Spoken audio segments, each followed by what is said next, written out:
is a good place to identify the components. It's in your ebook, but if someone were to go to a ramen shop and look at the menu, how can they start distinguishing different bowls of ramen? Yes. So typically a bowl of ramen is distinguished by 5 components, although they'll usually highlight 1 or 2.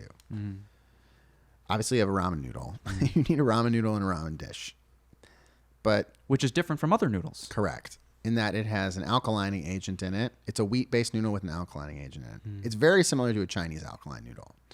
But typically you need that alkaline noodle. You probably need a soup. You don't always need a soup. There's certain ramen styles that don't. But it uses a ramen noodle, right?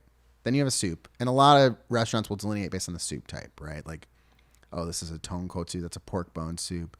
This is a dashi. This is a chicken chintan or clear soup, right? They're talking about these different soups in terms of the context of the ramen. Noko, asari. These are different terminologies used to describe the viscosity of the soup, thick or thin, right? They're talking about the soup qualities in a lot of ways, right? So soup is a clear delineator. The second is the tare, as I mentioned before, which is the seasoning of the soup. That usually falls into 1 to 3 categories: soy sauce, salt, or miso. And those are always super delineating.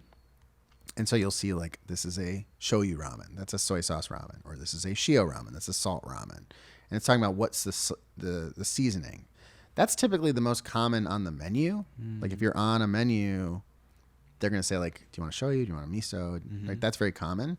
But the soup is the other way that they'll delineate. And then the other ancillary components of the bowl are also delineating factors, but they're maybe less pronounced or less direct. Like you wouldn't, I mean, maybe some people would. I personally focus on, well, what's the soup going to be? What's the tare going to be? What's the noodle going to be? And then they'll use other things like the aromatic oil on top to further highlight the flavor of the soup, or they'll change up the toppings. Those are the other 2 components. And so, like sometimes it's like, oh, this is the Wagyu ramen. It's got a big slice of Wagyu beef on it, and it costs $40. Oh, my God. Okay, well, I don't know. Or it's like, this is the truffle maze soba, and it's got a bunch of grated truffle on it, right? Like, those are delineation elements too. So that's 5 components: noodle, soup, tare, aroma oil, toppings. And each one of them can be delineated and changed. Each one of them changes and adjusts the bowl depending on how you compose it.